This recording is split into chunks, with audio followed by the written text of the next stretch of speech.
भारतातील प्रसिद्ध all India institute of medical science Odisha Bhubaneswar येथील प्रसिद्ध डॉक्टर दीपक घुगे हे आज आपल्यासोबत आहेत आणि ऑर्थोपेडिक डिपार्टमेंटचे ते खूप अभ्यासक आहेत. त्याच्यामध्ये त्यांनी MS म्हणजेच MD हे पद प्राप्त केलेलं आहे आणि त्यांच्या विविध अभ्यासानं त्यांनी आपलं नाव होळ परिसरामध्ये उंच केलेलं आहे. तर या चॅनलमध्ये आपण आरोग्य क्षेत्र आणि नीट किंवा मग एखाद्या विद्यार्थ्यांना डॉक्टर बनण्यापर्यंतचा प्रवास आज मोटिवेशनल मार्गदर्शन प्रेरणादायी आज गायडन्स त्यांच्याकडून घेणार आहोत. So please welcome doctor Deepak Ghuge यांचं आपल्या चॅनलमध्ये स्वागत आहे. सर नमस्कार, वेलकम. नमस्कार, थँक्यू. तर सरांचं जे शिक्षण झालेलं आहे ते होळ गावामध्ये झालेलं आहे. तर शिक्षणापासून तर भारतामधील विविध राज्यामध्ये कॉन्फरन्सच्या माध्यमातून भेट आणि विदेशामध्ये सुद्धा आंतरराष्ट्रीय पातळीवर विविध ठिकाणी भेट देऊन आपले रिसर्च पेपर प्रसिद्ध केले आणि अंबाजोगाईचे प्रसिद्ध डॉक्टर नवनाथ घुगे हृदयरोगतज्ञ घुगे हॉस्पिटलचे संचालक त्यांचे हे पुतणे आहेत. तर आज खूप सारं प्रेरणादायी मार्गदर्शन, जिद्द, चिकाटी आणि यश हे आज आपल्या त्यांच्याकडून भेटणार आहे. तर आपण सुरुवात करूया. तर सर की सुरुवातीचं जे तुमचं आता जे शिक्षण झालेलं आहे ते थोडक्यामध्ये सांगा आणि त्यानंतर मग प्राथमिक शिक्षण कुठं झालं किंवा आता काय सुरू आहे सध्या. नमस्कार, माझं नाव डॉक्टर दीपक बंडू घुगे. मी राहणार होळ, तालुका केज, जिल्हा बीड इथं राहतो. माझं 4थीपर्यंतचं शिक्षण हे अतिशय 1 वर्ष जुन्या वस्ती शाळेमध्ये झालेलं आहे. जे की वस्ती शाळा 1च वर्ष झालं होती की सुरू झाली होती आणि दरवर्षी त्या शाळेचा वर्ग बदलायचा. मला वाटतं 2001च्या आसपास. हो हो हो हो. तर 4थीपर्यंतचं शिक्षण हे वस्ती शाळेमध्ये झालं. 4थी नंतर 5वीला श्री होळेश्वर विद्यालय होळ येथे मला प्रवेश मिळाला आणि तिथून इंग्रजीचे ABCD मला तिथून समजलं आणि माफारी सर यांनी मला ते पहिल्यांदा आम्हाला ABCDची म्हणजे ओळख करून दिली आणि सांगायचं तात्पर्य झालं तर त्या वर्षाच्या शेवटी म्हणजे 5वी वर्षाच्या शेवटी आम्हाला ABCDची येऊन काही कविता पाठ झाल्या. तर सर आम्हाला आमच्या क्लासमधून दुसऱ्या क्लासमध्ये घेऊन जाऊन एक म्हणायला लावायचे. हां, तर ते एक इच्छा होती आणि ते इंटरेस्ट होता आणि सर पण खूप इंटरेस्टिंग होते, त्यामुळं ते जमलं आणि एक नवीन पाऊल खुणा आपल्या सुरू झाल्या. ठीक आहे सर. तर 4थीपर्यंत सरचं शिक्षण इथं झाले. आता जे आपण नीटचे एक्झाम झाल्यानंतर कुठपर्यंत म्हणजे शिक्षण घेतलं आणि ते कुठं घेतलं त्याबद्दल थोडक्यात सांगा. मी 5वी ते 10वीपर्यंतचं शिक्षण श्री होळेश्वर विद्यालय होळ इथूनच घेतलं. त्याच्यानंतर चांगल्या मार्काने मी सेंटरमधून पहिला आलो, शाळेमधून पहिला आलो, चारी बनेश्वर शिक्षण संस्थेमधून. आणि हो, किती पर्सेंटेज 10वीला? मला पर्सेंटेज 87 पॉईंट समथिंग होतं. तेवढ्या सेंटरमध्ये चारी जी होळेश्वर बनेश्वर शिक्षण संस्था जे आहे त्यांच्या 4 शाखा आहेत, गुरुदेव, भावठाणा, मोरेवाडी आणि होळेश्वर. या 4ही संस्थेच्या त्या वर्षीच्या निकालातून माझा प्रथम नंबर आला होता आणि माझी 10वी 2008ला झाली. तर तो एक क्षण असा होता की मी माझे डॉक्युमेंट पुढच्या शिक्षणासाठी काढण्यासाठी केजला होतो आणि मला अचानक फोन आला की यार असा तुझा नंबर आला. मला वाटलं की माझे मित्र माझ्यासोबत चेष्टा करतात, कारण की माझ्यासोबतचे काही 1-2 विद्यार्थी होते, काही शिक्षकाच्या मुली होत्या, काही हे होते. तर मला वाटत होतं की त्यांचा नंबर येऊ शकतो आणि तसं त्या अभ्यासामध्ये खरंच हुशार होते. पण परीक्षेच्या 2 महिने अगोदरचा जो काळ होता तो मी खूप मेहनत केली होती. मी सकाळी 7-7:30 वाजता एक वायरची पिशवी त्याच्यामध्ये आपलं जेवण घेऊन शेतात अभ्यास करायला जायचं. हां, आणि संध्याकाळी 6-6:30 वाजता वडील कधी सायकलवर आले कधी नाही आले यायचे, मी दिवसभर तिकडं. तर हा जो माझा जे काही कठीण परिस्थिती होती अभ्यासाची, ते आजूबाजूचे जे माझे गावकरी लोक होते त्यांनी हे अनुभवलेले आणि त्यांनी पण जेव्हा आपला नंबर लागला तेव्हा म्हणले की ह्या विद्यार्थ्यांनी खरंच अभ्यास केला होता आणि झालं. तर त्यामुळे 10वीला जेव्हा फर्स्ट आलो तेव्हा 11वी-12वीचं शिक्षणासाठी मला लातूरलाही ॲडमिशन मिळत होतं. पण आपण गावातून खेडेगावातून आले, लातूरसारख्या ठिकाणी कसं ॲडजस्ट व्हावं काय व्हावा. आणि चुलते माझे डॉक्टर नवनाथ घुगे म्हणे की आपण त्याच्यापेक्षा इथं योगेश्वरी शाळेमध्ये आपल्या ओळखी आहेत, मी पण इथे आहे, तर आपण इथं राहण्याचा निर्णय घ्यावा. तर मी 11वी-12वीचं ॲडमिशन सायन्सला घेतलं आणि मला योगेश्वरी महाविद्यालय अंबाजोगाई येथे प्रवेश मिळाला आणि माझं 11वी-12वीचं शिक्षण मी तिथेच पूर्ण केलं. आणि ते पूर्ण करत असताना प्रथम ह्याच्यामध्ये मला बायोलॉजी हा विषय खूप आवडायचा आणि त्यामध्ये मला मला वाटतं मी माझ्या त्या पूर्ण 5 डिव्हिजनमध्ये मला CETला सगळ्यात जास्त मार्क होते आणि तिथं सुद्धा आपला म्हणजे नंबर वगैरे बोर्डावर यायचा, त्यांच्या जे काही एक्झाम वगैरे व्हायच्या तर नेहमी पहिल्या 5 मध्ये आपला नंबर यायचा. बरं. तर 12वीपर्यंत शिक्षण तुम्ही आणि 10वीपर्यंत शिक्षण हे अभ्यासाच्या जोरावर प्रथम येण्याचा क्रमांक मिळवलेला आहे आणि गावातल्या विद्यार्थ्यासाठी हे खरंच अभिमानाची गोष्ट आहे की आपण शेतामध्ये झाडाखाली बसूनसुद्धा अभ्यास करू शकतो. आज बरेच विद्यार्थी कारणे सांगत असतात, तर आपण प्रत्यक्ष पाहू शकतात. आता त्यांचा आणखीन प्रवास पहा, किती प्रेरणादायी आणि किती मोठं अचिव्हमेंट आहे. तर सर 12वीनंतर जे नीटची एक्झाम असते, तर त्यानंतर तुम्ही पहिल्याच प्रयत्नात लागलात का, किंवा मग कसा अभ्यास केला आणि कसं तुम्ही ते MBBS प्रवास किंवा नंबर लागला? मी 11वी 12वीला असतानाच आमच्या वेळेस नीट होती, MCQची परीक्षा होती आणि हा बोर्डाचा अभ्यास असायचा. तर मी एकच क्लास लावले, त्यांनी माझ्या योगेश्वरी महाविद्यालयामध्येच क्लास व्हायचे, तेच क्लास लावले होते. तर मी माझा वेळ वाचून तिथूनच अभ्यास करायचो आणि पहिल्याच अटेम्प्टमध्ये मला चांगले मार्क्स मिळाले. तर माझा गव्हर्नमेंटलाही नंबर लागत होता आणि एक असोसिएशन CETची एक्झाम तिथेही नंबर लागत होता. पण माझं एक स्वप्न होतं की मला चांगल्या ठिकाणी गव्हर्नमेंटला लागायचं आहे, म्हणजे जे आपल्या मुंबई, पुणे, महाराष्ट्रातले जे नागपूर अशा ठिकाणी लागायचं. माझा गव्हर्नमेंटला यवतमाळ या ठिकाणी नंबर लागत होता. पण माझे काका नागपूर या ठिकाणी शिकलेले असल्यामुळं मला प्रायव्हेटमध्ये माझा 4था क्रमांक होता माझ्या कॅटेगरीच्या ह्याच्यामध्ये. तर मला जे कॉलेज पाहिजे ते भेटत होतं. तर आम्ही विचार करून मग नागपूरचं कॉलेज घेतलं. मला तिथे ॲडमिशन मिळालं आणि एक विनोदाचा भाग सांगतो की मला ते मिळाल्याच्या नंतर ते कॉलेज सेमी गव्हर्नमेंट होतं आणि माझ्या मनामध्ये ते गव्हर्नमेंटलाच करायचं असं होतं. पण ते सेमी गव्हर्नमेंट असल्यामुळे नंबर लागल्यानंतरही मी काकांना म्हटलं की मला माझ्या कुणाचाच नंबर लागला नाही, मला एकटं वाटेल पुढं. माझे सर्व बॅचमेंट आता रिपीट करायला गेलेत आणि मला काही तिथं मन लागणार नाही, मलाही लातूरला जाऊन रिपीट करायचं. पण काकांनी त्यावेळेस योग्य मार्गदर्शन दिलं, म्हणे बेटा आपल्या लोकांना काही भेटत नाही, तुला मिळाले तर त्याला लात मारू नकोस. हो, बरोबर आहे. हां, तर तिथं खूप छान आहे, तुला तिथं घेऊन जातो, तुला वाटलं तर मग नंतर आपण निर्णय घेऊ. तर त्यावेळेस जे काकांनी मला केलेलं मार्गदर्शन आहे ते खरंच एक दिशादर्शक होतं. आणि ज्या 2 वर्षाच्या काळामध्ये काकांनी जे मला मार्गदर्शन केलं, वेगवेगळी आठवड्याला 2-15 दिवसाला मला बोलवायचे, कधी माझ्याकडे यायचे आणि जे अभ्यासाची त्यांनी हे घेतली, त्यांचे जे काही शिक्षक त्या काळातले होते त्यांच्याशी बोलणं करून हा माझा पुतण्या आहे, यांच्याकडे थोडंसं लक्ष द्या. आणि त्या विषयाचं म्हणजे त्या विषयाचं गांभीर्य मी समजून मी कधीच कुठं लाजलो नाही. कोणताही प्रश्न असेल, काही असेल, कोणत्याही शिक्षकाला विचारे. मला मध्ये 10-15 मिनिटाची जी सुट्टी मिळाली ती मला बायोलॉजी विषय खूप आवडत असल्यामुळे मी त्या काळात बाकी विद्यार्थी इकडे तिकडे जात असताना मी एक म्युझियममध्ये जायचो, जिथे प्राणी वगैरे संग्रहालय असते, तिथे बरेचसे असे प्रश्न विचारायचो. मला काही शिक्षक म्हणायचे विचारायचं म्हणून विचारतो की तुला खरंच इंटरेस्ट आहे. तर मला खरंच ॲक्च्युली इंटरेस्ट असायचा आणि मला असतं की बायोलॉजी या विषयामध्ये मी नीटच्या मार्कामध्ये पण माझे जेवढे काही विद्यार्थी काही 1-2 नंबर MBBSला लागले होते त्यांच्यामध्ये बायोलॉजी विषयामध्ये सगळ्यात चांगले मार्क होते. छान. तर पहा मित्रांनो की नंबर जर त्यावेळेस सरांनी परत यायचा निर्णय घेतला असता तर कदाचित रिपीट पुढच्या वर्षी क्लिअर होईल का नाही याचं काहीही सांगता येत नव्हतं. आणि चांगली एक अशी गोष्ट की तिथे असताना मला फ्रीशिप मिळाली. माझ्या सर्व जे काही फीस होतं ते कॉलेज म्हणजे ह्याचं, आणि माझे 10वीला चांगले मार्क असल्यामुळे भारत सरकारच्या थ्रू मला स्कॉलरशिप मिळायची. मागासवर्गीय विद्यार्थी हॉस्टेलला राहतात त्याच्यामध्ये एक म्हणजे शिष्यवृत्ती मिळायची. तर माझं पूर्ण शिक्षण असं हे फ्रीशिपमधूनच झालेलं आहे. आणि ते होऊन सुद्धा मला नंतर MBBS झाल्यानंतर इंटर्नशिप झाल्यानंतरही मला फ्रेशमध्ये मुंबईचं KEMमध्ये कम्युनिटी मेडिसिन पहिल्याच अटेम्प्टमध्ये मिळत होतं. पण माझं थोडंसं क्लिनिकल ब्रँच करायचं आणि मला चांगल्या ह्याच्यात करायचं आहे अशी माझी भूमिका होती.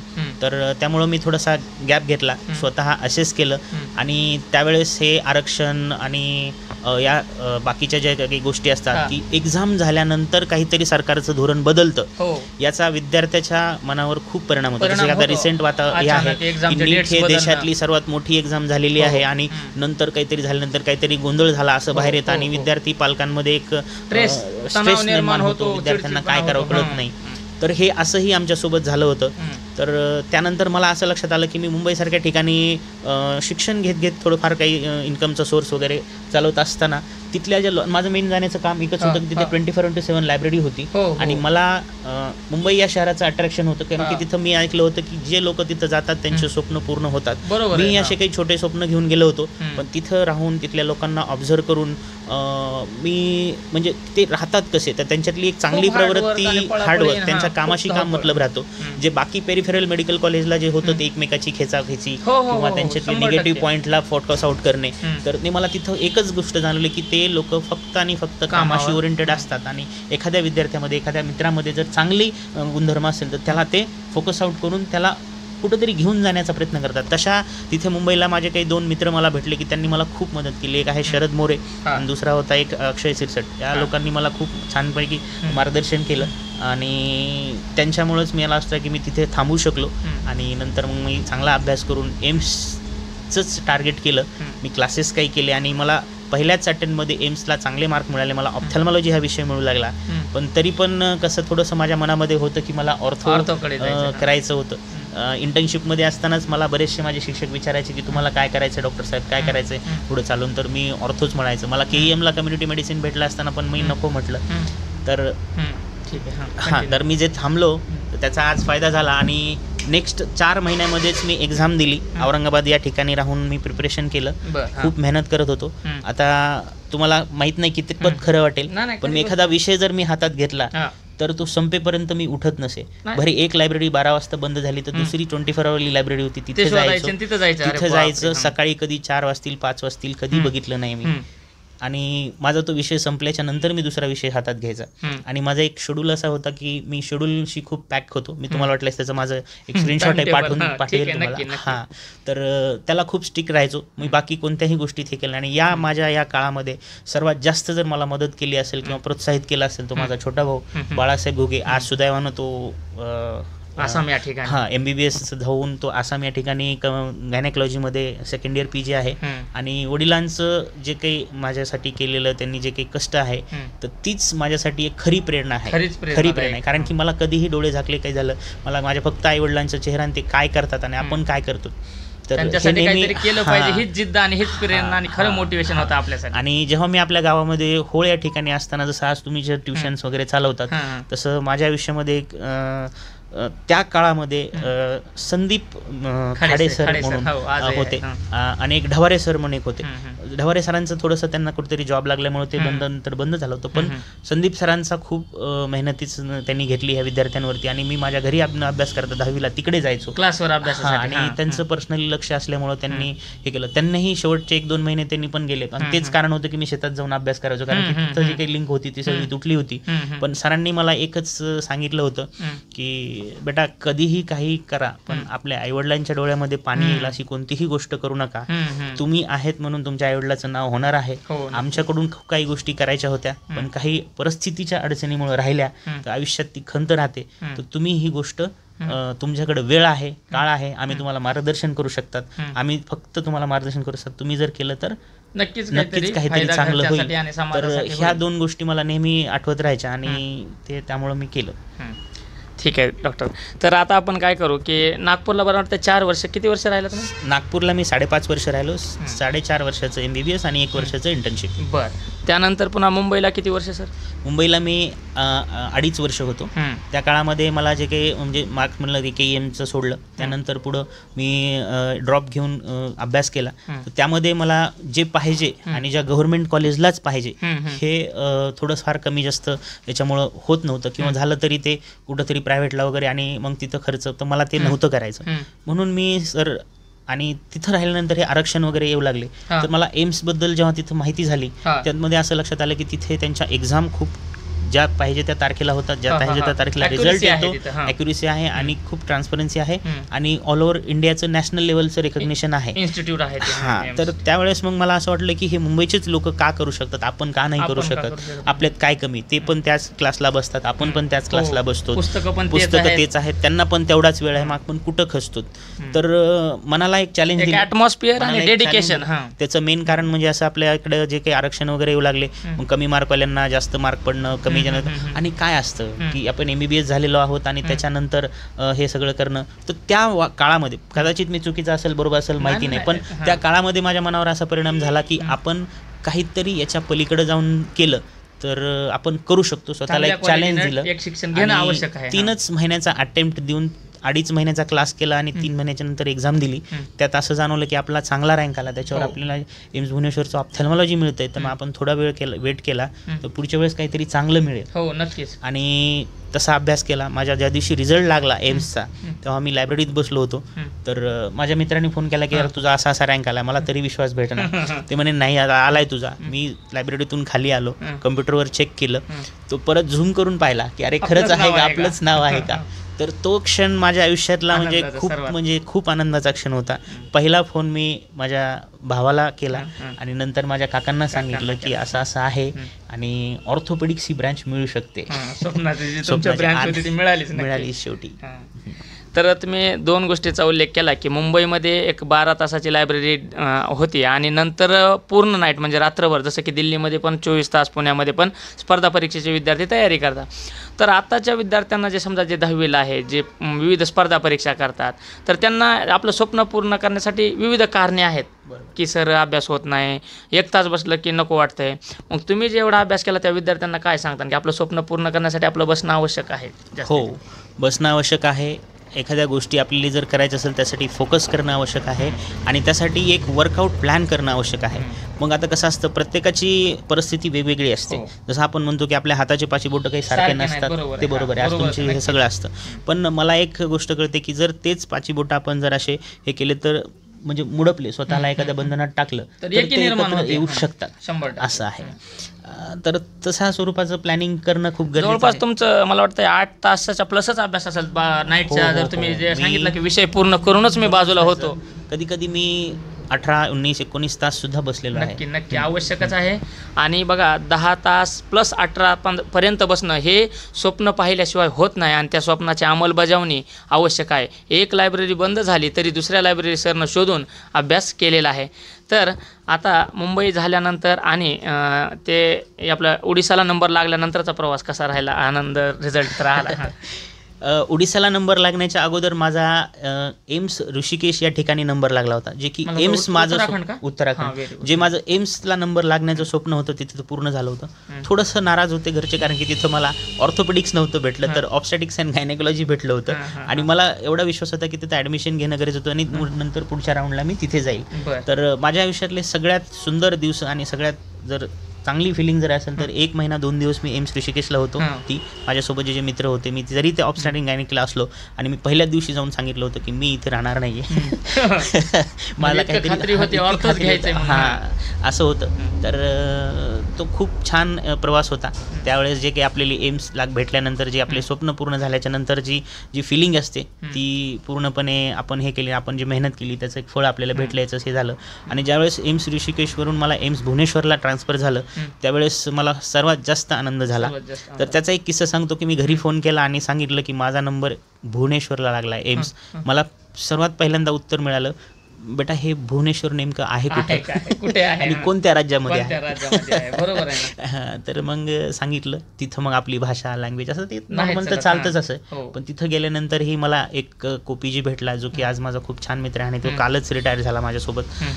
तर तिथं ओडिसामध्ये पण आम्ही खूप छानपैकी म्हणजे जोडी मिळून अभ्यास केला, बाकी सगळ्या अदर ॲक्टिव्हिटीज पण केल्या आणि ज्या दृष्टीनं आपले एम्स घडवणार होतो त्या दृष्टीनं बऱ्याचशा गोष्टी माझ्याकडून जेवढ्या होतील तेवढं मी केलेल्या आहेत आणि फर्दरही करत आहे. मी आज आणखीनही 1.5 वर्ष तिथं राहायचा प्लॅन केलेला आहे आणि ते याच्यासाठी केलं आहे की तिकडून येऊन आपण एक जे चांगल्या ठिकाणून जे ज्ञान घेतलेलं आहे ते आपल्याकडच्या भागातल्या लोकांना फायदा व्हावा, विद्यार्थ्यांना गायडन्स मिळालं पाहिजे, मार्गदर्शन आवश्यक आहे. ठीक आहे, धन्यवाद सर. तर ऋषिकेश म्हणजेच उत्तराखंड या ठिकाणी ज्याला पहाडो की राणी म्हटलं जातं आणि विविध तिथं पर्यटन ठिकाणं पण आहेत. तर सरांना ओडिसा हे राज्य मिळालं आणि त्या ठिकाणी सर किती वर्षाचं म्हणजे MS किंवा MD असतं ते? मी MS ऑर्थोपेडिक्स केलेलं आहे एम्स भुवनेश्वरवरून. तर तिथं ते 3 वर्षाचं असतं. 3 वर्ष. हां, 3 वर्ष झाल्याच्या नंतर एक सिनियर रेसिडेन्सी असते, ती तुम्हाला ऐच्छिक असते, म्हणजे तुम्हाला जर घ्यायची असेल तर घेऊ शकता, नाही आणि तिथे काही बॉन्ड वगैरे हा प्रकार नव्हता. तर मी माझ्या इच्छेनुसार मी तिथं घेतलेलं आहे, कारण की तिथं number of surgeries, kind of patient जे असतात आणि तिथले जे काही बिजू स्वास्थ्य कल्याण योजना पेशंटसाठी जे आहे वरदान आहे ते ॲक्च्युली ते भारतामध्ये कुठेच नाही आहे. त्यामुळे ज्या मोठ्या मोठ्या सर्जरी असतात ऑर्थोपेडिक डिपार्टमेंटच्या, ज्या काही लोकांना बघायलाही नाही मिळत, तिथं आम्हाला स्वतः त्याच्यात पार्टिसिपेशन करण्याचं मिळतं. त्याचं एक उदाहरण देतो की जगामध्ये एकाच टायमाला 4 जॉईंट आपले दोन्ही गुडघे आणि दोन्ही हिप जॉईंट रिप्लेस करण्याच्या सर्जरीमध्ये मी स्वतः पार्ट घेतला होता. जगात ही 2 नंबरची केस आहे, पण ती स्टेज वाईज झाली होती. आमची जगात पहिली केस आहे की ॲट अ टाइम ते झालेले आहे आणि सर्वात कमी वेळेत झाले आणि त्याचं ते एक वर्ल्ड रेकॉर्ड झालेलं आहे. नरेंद्र मोदींनी त्या आमची जी ऑर्थोपेडिक्सची टीम होती त्यावरती त्यांनी कमेंट केलेलं आहे. तर अशा काही बऱ्याचशा गोष्टी, ते टोटल फिमर नावाची गोष्ट असते ती पण झालेली आहे, त्याच्यामध्ये पण मी ॲक्टिव्हली सहभाग होतो. आणि तिथं कॉलेजला असताना आपलं हे शिक्षण चालत असताना सुद्धा बाकी अदर ॲक्टिव्हिटीजमध्ये पण मी खूप म्हणजे ॲक्टिव्हली पार्ट घेतलेला आहे. जसं की काही एखादं स्किट असेल, काही एखादं कॉलेजमधलं आपलं हॉस्पिटलच्या आजूबाजूला जाऊन कॅम्प असतील ते घेणं. मी डॉक्टर्स रेजिडेंट डॉक्टर असोसिएशनमध्ये पण मला इंटरेस्ट होतं. मी तिथे व्हाईस प्रेसिडेंट या पदावर आहे आणि आत्ताही आहे. तर त्यासाठी जे ज्युनियर रेजिडेंटसाठी एक असोसिएशन असते, जसं ऑल इंडिया लेवलची असते IMA, तशी आमच्या कॉलेजची एक संस्था असते, त्यामध्ये पण मी काम केलेलं आहे. आणि त्यामध्ये मला इंटरेस्ट आहे आणि त्याच्यामध्ये बऱ्याचशा गोष्टीचे हॉस्टेलसाठी, विद्यार्थ्यांसाठी आणि आमच्यासाठी पण काम केले. एक आमच्या विद्यार्थ्यांसाठी OT मिळालं, रात्री वगैरे कधी आम्हाला काम करायला, तर त्यासाठी पण आम्हाला मिळालं आणि त्याचं सँक्शन पण झालेलं आहे. तर असे बरेचसे कामं अदर दॅन दिस पण केलं आहेत. आणि मला माझ्या MBBS लाईफमध्ये असे सोशल कामं करण्याचा खूप नाद होता. त्या कारणास्तव मला माझ्या ग्रॅज्युएशन सेरेमनीच्या दिवशी outstanding student of the year असा अवॉर्ड पण मिळाला आहे. आणि त्याच्यामध्ये सोशल सर्व्हिस करणारा विद्यार्थी एक आमच्या बॅचमध्ये आहे. त्याबद्दल आपलं कौतुकी झालेलं आहे. खूप खूप अभिनंदन सर. तर आता तिथं ओडिसाचा प्रवास संपल्यानंतर यापुढचं काय प्लॅनिंग किंवा कसं आहे आता? यापुढचं प्लॅनिंग असं आहे की काही दिवस आता ऑर्थोपेडिक्सच्या ब्रँचमध्ये आहे. ते ऑर्थोपेडिक्स हे एक एंडलेस. ओडिसाला किती दिवस आणखीन 1.5 वर्ष राहणार. आणि त्यानंतर मग आपल्याला थोडंसं 6 महिने तरी मिनिमम एक फॉरेन फेलोशिप मिळवण्याचा प्रयत्न आहे. आणि त्यानंतर मग आपल्या भागामध्येच कुठेतरी सेटल होण्याचा लातूर, औरंगाबाद अशा ठिकाणी आहे. चालते सर. तर MS वेळेस ओडिसा असेल किंवा नागपूर असेल किंवा मुंबई असेल, आपण भारत देशातील विविध राज्यामध्ये कॉन्फरन्स किंवा रिसर्च पेपरसाठी गेलेले आहेत भारतामध्ये. तर आणि एक दुसरं बाहेर देशात. तर अगोदर भारताबद्दलचे जे तुम्हाला अनुभव आला, काय काय शिकायला भेटलं आणि जाणं आवश्यक आहे का, आणि खरंच ह्या ॲक्टिव्हिटीमध्ये आपल्याला खूप काही पाहायला शिकायला भेटतं, कुठं कुठं गेलात, काय एक्सपिरियन्स? नक्कीच कॉन्फरन्सेस या ॲक्च्युली अरेंजच त्याच्यासाठी केलेले असतात की जगामध्ये काय चाललेलं आहे आणि आपण जे काही काम करत आहे ते जगाच्या लेवलचं आहे का, it's like world class level आहे की नाही हे पाहणे. आणि तुम्ही जे केले ते जगासमोर ठेवणे आणि जगाने जे केले ते आपल्यासमोर ठेवून एक कंटिन्युअस मेडिकल एज्युकेशन, CME म्हणतो आम्ही त्याला, तर हे ठेवून आपण आपलं पण एक वर्चस्व तिथं असावं हे दाखवून देतो नेहमी. तर अशासाठी मी बरेचसे कॉन्फरन्स अटेंड केलेले आहेत. इंडियन ऑर्थोपेडिक असोसिएशनचे आत्तापर्यंत जेवढे 2021 पर्यंतचे कॉन्फरन्स झाले ते अरेंज केले. फर्स्ट मी गोव्याला गेलो, नंतर अमृतसरला गेलो, बँगलोरला गेलो, त्यानंतर आत्ता मी प्लॅन केला होता इजिप्तलाही जाऊन आलो नोव्हेंबरमध्ये. इजिप्त हे इंटरनॅशनल कॉन्फरन्स होतं. सिकॉट म्हणून आमचं एक ऑर्गनायझेशन असतं इंटरनॅशनल. त्या ठिकाणी आपण जाऊन 2 पेपर प्रेझेंट केले होते, जे की आमचं रिसर्च वर्क होतं. ते कोणत्या विषयाशी संदर्भात? ते ऑस्टिओपोरोसिस या विषयासंदर्भात होतं, जे वयोमानानुसार हाडं ठिसूळ होतात. तर त्या कारणास्तव आपले जे फ्रॅक्चर होतात तर ते प्रिव्हेंट करण्यासाठी आम्ही फ्रॅक्चर लिजन सर्व्हिसेस चालू केलेले आहेत आमच्या हॉस्पिटलला.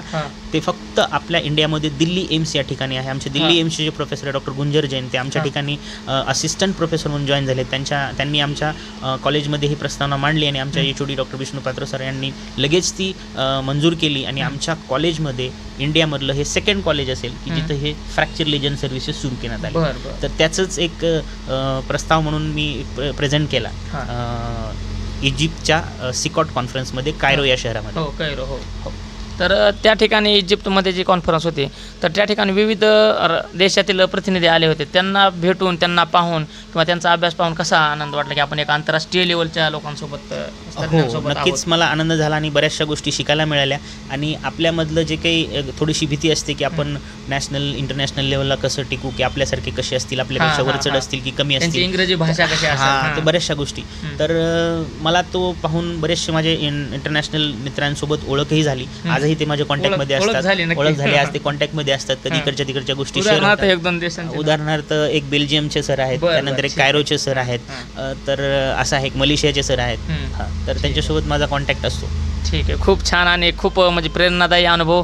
आंतरराष्ट्रीय देशातील देशातील डॉक्टरांसोबत किंवा तज्ज्ञांसोबत आपल्याला ओळख आहे, भेटणं झालं का, तर फक्त ह्या शिक्षणाच्या माध्यमातून एक पेन आणि एक पुस्तक हे आपल्याला आंतरराष्ट्रीय लेवलचा डॉक्टर किंवा ओळख, एक व्यासपीठ निर्माण करून देतो. आणि हा आपल्या देशासाठी अभिमानाचा क्षण होता की एक कैरोमध्ये प्रतिनिधी किंवा रिप्रेझेंटेटिव्ह पाठवणं सुद्धा तो खूप माझ्या अभिमानाचा क्षण होता. आणि याचं सारे श्रेय हे मी माझ्या घरच्यांना, माझ्या काकांना आणि प्राथमिकता ज्या लोकांनी माझ्यामध्ये हे सायन्स विषय जागवला, जसं की आपल्या घोडेश्वर शाळेमध्ये त्याचं बीज रोवलं गेलं.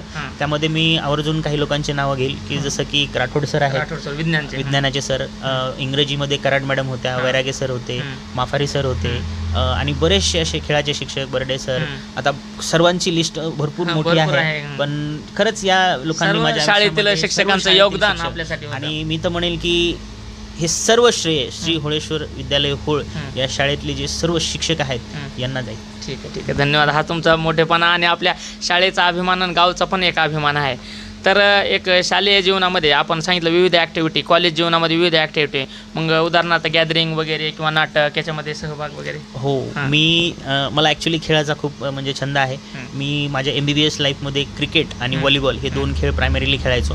त्यामध्ये वेळ कसं नियोजन रविवार शनिवार, आणि ॲक्च्युली फेब्रुवारीचा महिना हा आमचा खेळाचा महिना असतो. तर त्या काळामध्ये मी क्रिकेटमध्ये 2 वेळेस चॅम्पियन्स आहेत आमची टीम, आणि व्हॉलीबॉलमध्ये 3 वेळेस चॅम्पियन्स आहेत. अभिनंदन. आणि त्यानंतर मी हे पण खेळतो बॅडमिंटन वगैरे, पण त्यामध्ये काही चॅम्पियन वगैरे नाही. तिथेच जाऊन शिकलो. ॲक्च्युली बॅडमिंटन काय असते मी तिथेच मला लक्षात आलं. तर अभ्यासासोबत खेळाचं नियोजन आणि एक एज्युकेशनल ॲक्टिव्हिटीसोबत ह्या ॲक्टिव्हिटी पण घेतल्या जातात आणि ह्याच्यामधून खेळाडूसुद्धा घडत जातात. हो हो. तर ॲक्च्युली आपल्याला जे काही एक्स्ट्रा करिक्युलर ॲक्टिव्हिटीचे जे काही आपले इंटरेस्ट असेल त्या पण गोष्टी कधी कधी करायला पाहिजे. जसं की शाळेमध्ये इथे असताना मला चित्रकलेचा खूप हे होता, कारण की इथले जे जाधव सर होते ते खूप छान चित्र काढायचे, आणि त्यांनी बऱ्याच म्हणजे त्या योग्य वेळेला मार्गदर्शनही केलं होतं. मी करायचोही, पण पुढे चालून मला थोडं खेळामध्ये इंटरेस्ट जास्त आला, कारण की ते वातावरण मी तसंच होतं. नुसता छंद असून पण फायदा नाही, वेळ देणं आणि आपल्याला कोणत्या क्षेत्रात वेळ भेटतो ते पण महत्त्वाचं आहे. त्यानंतर काही नाटक असेल, कधी गॅदरिंगमध्ये एखादं पार्ट करायचं, एखादं पात्र नाटकामध्ये घेतलेलं ते आठवतंय का? तर फॅशन शो वगैरे असायचे खेळलेलं, त्याच्यामध्ये पण केलेलं आहे. मी आमच्या एक गाणं होतं गणपतीचं, तर त्यामध्ये मी अक्षरशः गणपती झालो होतो. होळेश्वर नाही, होळेश्वर नाही, ॲक्च्युली MBBS साठी NKP साळवे विद्यालयामध्ये, NKP साळवे महाविद्यालयामध्ये. बरं, ठीक आहे सर. तर सरांनी खेळामध्ये पण सहभाग घेतलेला आहे. अभ्यासाचं ट्रेस आणि खूप जास्त ब्रेन वर्क असतो, मेंदूचं काम जास्त असतं. त्यासोबत जर आपण हेल्थ ॲक्टिव्हिटीसाठी खेळामध्ये सहभाग घेतला तर आपण नक्कीच फ्रेश आणि तंदुरुस्त राहतो. हे सुद्धा आवश्यक आहे. आणि डॉक्टरसारख्या फील्डमध्ये वेळ खूप कमी मिळतो, तरी पण सरांनी एक ऑलराऊंडर अष्टपैलू व्यक्तिमत्व जसं ती भूमिका साकारलेली आहे. तर भारतामधील जे समजा मेडिकलमध्ये आता विद्यार्थी जाऊ इच्छितात, तर त्यांच्यासाठी नीट एक्झाम आहे, 12वी सायन्स आहे, त्यांना तुमचा काय मॅसेज असेल किंवा अभ्यास मन लावून केला पाहिजे किंवा तुमचं एक सजेशन असं आहे की सायन्स फील्डमध्ये ही सायन्स एक आता आपल्याला तेवढं त्यावेळेस म्हणजे ज्ञान नसतं, जसं 12वीला आपण गेलेलो असतो ज्ञान नसतं. तर मला असं वाटतं की आपल्या आयुष्यामध्ये एखादी जरी व्यक्ती अशी असावी की त्यांनी आपली मार्गदर्शन करावं आणि त्यांच्या याच्यावर आपल्याला चालायचं आहे. असं जसं मला घरामध्ये मला मिळालं तर ते माझं भाग्य समजतो. जसं आमचे डॉक्टर नवनाथ घुगे आमच्या घरात डॉक्टर होते, आणि मला लहानपणापासूनच 4थी पासूनच मला इच्छा होती की मला काहीतरी याच क्षेत्रातलं करायचं आहे. ठीक आहे, तर त्यावेळेला मार्गदर्शन करणं खूप गरजेचं आहे, आणि त्यात आपलाही इंटरेस्ट असायला पाहिजे. तर आपल्या लॅक्युनी म्हणजे आपले कमीपणा काय आहे आणि आपले स्ट्रॉंगनेस काय आहे हे मला वाटते 11वी-12वीच्या दिवसांमध्ये जाणून घेणं गरजेचं आहे. आणि त्यावेळेस पालकांनी डॉमिनेट न करता विद्यार्थ्यावरती त्याची काय इच्छा आहे हे जाणून घेणं गरजेचं आहे, आणि त्या दृष्टीने त्याला मदत करणं गरजेचं आहे. भले ती कधी कधी तुमच्या मनाच्या विरुद्ध असेल तरीही मी म्हणेन, कारण की मी अशा बरेचसे केसेस पाहिले आहेत की ज्या विद्यार्थ्याला मेडिकल नाही करायचं आहे आणि त्याला इंजिनियर करायचं आहे, तरी पण आईवडिलांच्या बर्डनमध्ये येऊन त्यांनी ते घेतलं ॲडमिशन, मग कुठंतरी मग अडकला असं होतं. तर मला वाटतं ते नाही व्हायला पाहिजे. असे बरेचसे विद्यार्थी आहेत की त्यांनी त्यांचं डिसिजन 1 वर्ष झाल्यानंतर चेंज केलं, आणि ब्रँच चेंज करूनही खूप म्हणजे त्रास झाला, पण त्यांनी चेंज केल्यानंतर ते एका चांगल्या ठिकाणी म्हणजे अचिव्हमेंट केलेली आहे. म्हणजे आवडणाऱ्या क्षेत्रावर काम केलं पाहिजे. ठीक आहे. आणि जर समजा आपण एखादे पुस्तक ऑदर वाचन आहे, तर सर तसं एखादं काय पुस्तक तुम्ही रिकमेंड कराल का, हे वाचले पाहिजेत किंवा मी वाचले? हो, मी एक पुस्तक मात्र नक्की रिकमेंड करेल, आणि नुसतं रिकमेंडच नाही तर त्याचा वाचल्याच्या नंतर समजून घेऊन त्याचा जे काही आहेत आपल्या आयुष्यामध्ये अनुकरण करणं गरजेचं. जसं मी एक भगवद्गीता वाचलेली आहे, मी त्या भगवद्गीतेला 2 वेळेस वाचली, समजून घेतले, आणि त्याचा जो सार आहे तुम्हाला आजही आठवतो, मी सांगू शकतो. तर तो आपल्या आयुष्यामध्ये आपण अनुकरण करायला हरकत नाही, कारण की ते एक तर धर्मग्रंथ बी आहे आणि त्यामध्ये खूप काही गोष्टी मार्गदर्शन जसं आहे, जसं की जो हुआ था अच्छा हुआ है, जो हो रहा है वो भी अच्छा होगा, और जो होगा भी अच्छा होगा, जो क्या लाए थे यहाँ, जो आप देके जा रहे हो, क्या लेके जाओगे, क्या लेके जाओगे, असं आहे. तर आणि निष्काम सेवा असं लक्षात ठेवलं पाहिजे. आणि कर्माचे परिवर्तन किंवा फळाची चिंता न करता करता आपण काम करत राहणे. सेवा परिवर्तन ही जीवन का नियम आहे. तर आपल्यासोबत असं करायला पाहिजे होतं, रिग्रेट करण्यामध्ये वेळ घालू नये. करायचा नाही झालेल्या ज्या गोष्टीवर. वेळेला आपण कन्फ्यूज असाल, माझा एक संदेश आहे की ज्या वेळेला आपण कन्फ्यूज असाल त्यावेळेस थोडं एकांतात बसा, जे प्रॉब्लेम आहेत ते टिपून घ्या वही पेनाने आणि त्यावरती बेस्ट ऑप्शन काय सोल्युशन आहे हे निवडा. मग त्याच्यात काय ऑब्स्टॅकल्स आहेत, काय प्रॉब्लेम्स आहेत हे पॉईंट आउट करा आणि तुमचं बेस्ट काय देऊ शकतात तुम्ही, जेणेकरून तुम्ही तुमचे प्रॉब्लेम कितपर्यंत सोडू शकतात. ज्यावेळी तुम्हाला वाटत असेल की हे मला सुटत नाहीत, मला मदतीची गरज आहे, कधीही लाजू नका, मदत मागा. एकाने नाही दिली, दोन मागा, पण तुम्हाला सध्या गरज आहे. कालांतराने तीच तुमची पुढं चालून जर तुम्ही काही चांगलं केलं, तुम्हाला जे पाहिजे करायचं आहे त्यासाठी तुम्ही मदत नसती म्हणजे मदत मागितली असती तर तेव्हा बरं वाटलं असतं, असं फिलिंग येऊ नये, पश्चाताप होऊ नये. तर ठीक आहे सर, खूप खूप चांगलं सरांनी मार्गदर्शन केलं. आता आपण शेवटच्या टप्प्यामध्ये काही मोजके प्रश्न विचारूया की जसं की आता तुम्हाला कॉलेज जीवनामध्ये जे डिस्टर्ब करणारे किंवा समजा एक मुलीचा भाग येतो त्यावेळेस मग अशा गोष्टींना तुम्ही बाजूला सारून किंवा आपल्या ध्येय कसं अचीव केलं किंवा एक काय तुमचा त्याच्याबद्दलचा अनुभव कसा पहा. ते एक वय असतं, सगळं असतं, परंतु असं म्हटलं जातं की संस्काराच्या समोर ते काही नसतं. काही गोष्टी जसं की मला MBBSला माझ्या काकांनी नागपूरला सोडून आले तेव्हा येत असताना 2च गोष्टी म्हणल्या होत्या की इथल्या पोरी खूप खतरनाक आहेत, तर त्यामुळं तुम्ही आपल्या पायाकडे बघूनच राहा. आता तो विनोदाचा भाग आहे, पण विनोदाचा भाग जे सांगायचं होतं ते मला समजलं आणि त्या काळात मला असं वाटतं त्या वयामध्ये आपण समजून शकतो. समजून घेणं आवश्यक आहे. तर डिस्ट्रॅक्शनपासून आपण लांब राहू शकतात. ठीक आहे. आणि त्यानंतर आता जे गावामध्ये राहण्याचा एक विषय आहे की गावामध्ये, तालुक्यामध्ये किंवा आसपासच्या खेड्यामध्ये जिल्हा ठिकाण, राज्य ठिकाण सोडून किंवा राज्याची राजधानी सोडून जिल्हा ठिकाण आणि तालुक्यामधले खेडे, तर खेड्यामधले विद्यार्थी अभ्यास करून हे नक्कीच मोठ्या पदापर्यंत जाऊ शकतात. गावामध्ये अभ्यास होऊ शकतो का? हो, नक्कीच होऊ शकतो. याचे बरेचसे उदाहरणं आहेत. फक्त कसं बघा, माणूस कुठेही असो, शहरात असो गावात असो, त्याचे प्रॉब्लेम असतात. फक्त ते योग्यरीत्या आपल्याला ते स्ट्रक्चर्ड करता आले पाहिजेत. आपली त्याच्यातली पावर आपल्याला ओळखता आली पाहिजे की आपण हे करू शकतो आणि त्याच वेळेला आपल्याला कोणाचं ना कोणाचं तरी योग्य वेळेला योग्य मार्गदर्शन घेणं आवश्यक आहे. शिक्षक आहेत, परिवारातील सदस्य आहेत, परिवारातील सदस्य असतील, घरचे असेल, जो प्रॉब्लेम आहे तुम्ही तो डिस्कस करा, मित्रांमध्ये डिस्कस करा, मदत घ्या. पण एकांतात राहून त्या नेहमी कारणं सांगून माझ्याकडं म्हणजे हे नाही आहे म्हणून हे होत नाही असं सांगू नका. कारण की मला एक कळतं, एखादी गोष्ट जर होत असेल तो वो होने के लिए एक वजह होती है. तो कारण अगर कोई चीज़ नहीं हो रही है तो उसको 100 कारण भी हो सकते हैं. 100 कारण. बट एक चीज़ अगर हो रही है या फिर तो आपको सक्सेस मिल रहा है, उसकी सिर्फ एक ही वजह होती है. कारण तो 100 भी हो सकते हैं. हो ना, बरोबर आहे. तर सर एक असं विचारायचं की आता एक डॉक्टर म्हटल्यानंतर किंवा आपल्या देशामध्ये किंवा विद्यार्थ्यामध्ये स्वच्छता घेणं खूप आवश्यक आहे, वैयक्तिक, जेणेकरून आपल्या गावची स्वच्छता होईल, गावासोबतच समाज आणि देशाची स्वच्छता आहे. स्वच्छतेबद्दल काय सांगताल की स्वच्छता ठेवणं आवश्यकच आहे? हो, स्वच्छता ठेवणं आवश्यकच आहे, पण हा ॲक्च्युली पाहायला गेलं तर हा पर्सनलाइज गोष्ट होते. ज्याला जेवढं जमतं तेवढं करायला पाहिजे. इन जनरल तर स्वच्छता एक वैयक्तिक आरोग्यासाठी पण स्वच्छता आणि घर राहिलं तर आसपासचा एरिया पण ज्यावेळेस मला वेळ मिळेल तेव्हा आजूबाजूच्या घराभराची आणि स्वतःची स्वच्छता करणं गरजेचं आहे. ठीक आहे, ठीक आहे, धन्यवाद सर. त्यानंतर आपल्या मेडिकल फील्डमध्ये जे समजा आता पेशंटचे प्रमाण आहेत, तर सध्या पेशंट कोणते जास्त आहेत किंवा काय काळजी घेणं आवश्यक आहे?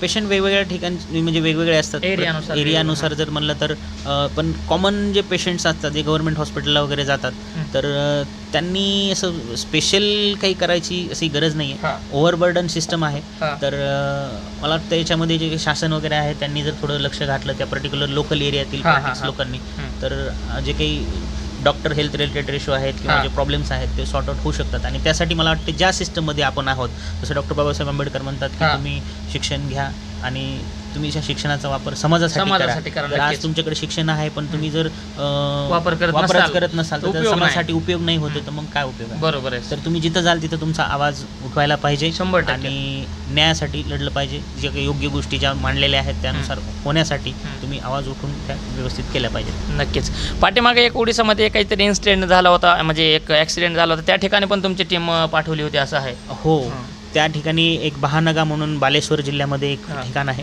त्या ठिकाणी अतिशय बेकार भीषण आतापर्यंतचा अपघात झाला. जसं आम्हाला कळालं, मी आता रेसिडेंट डॉक्टर असोसिएशनमध्ये असल्यामुळे माझ्यावर ही जिम्मेदारी आली. आम्ही तुरंत आमच्या ॲडमिनिस्ट्रेशनसोबत मिटिंग घेऊन, डायरेक्टरनी स्वतः मिटिंग घेऊन आमच्या 2 टीम पाठवल्या, एक कटकला पाठवली आणि एक हॉस्पिटलमध्ये आणि एक इन्सिडेंट म्हणजे जिथं इन्सिडेंट झाला आहे तिथे पाठवली. त्या इन्सिडेंट्स टीममध्ये मी होतो. अक्षरशः भीषण तो अपघात होता. मी जाऊन पाहिलं तिथं बऱ्याच पेशंटला तिथून शिफ्ट करून लोकल हॉस्पिटलमध्ये त्यांची सुविधा करून आमच्या हॉस्पिटलमध्ये ही व्यवस्था केली आणि ज्या लोकांना काइंड ऑफ केअर इम्पॉर्टंट होती प्रायमरी सेकंडरी ते केलं. ज्या ठिकाणी मॉर्च्यू म्हणजे डेथ बॉडीज होत्या त्यांच्यासाठी आम्ही जवळपास माझ्या कॉलेजच्या सर्व डेंटल अदर पॅथीजने पुन्हा 1.5 महिना आम्ही तिथे काम केलं. आणि याचं एक अप्रिशिएशन म्हणून तिथले जे डॉक्टर्स 1 जुलैला डॉक्टर्स डे होतात त्याच्या कारणात आम्ही तिथले जे की दत्तात्रय शिंदे म्हणून आपल्याकडचेच एक कलेक्टर होते त्यांना आम्ही बोलवलं. ते आले आणि आमच्या जे काही लोक इन्व्हॉल्व होते या टीममध्ये त्यांचं त्यांनी अप्रिशिएशन केलं.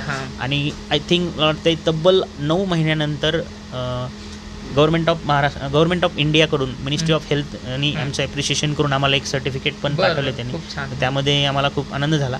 पण अशा वेळेस जे मेडिकल सिस्टम एकत्र येतं आणि काम करतं तर त्यावेळेस खरंच कुठेतरी आपल्याला प्राऊड फील वाटतो की आपण कोणाच्या तरी मदतीला आलो. आणि ही रेल्वे दुर्घटना खूप मोठी झाली. ही पहिलीच वेळ नाही. तर याच्यासाठी मला ह्याच्यामध्ये इंटरेस्ट असायचा. तर 2014लाही मी त्यावेळेस MBBSला होतो.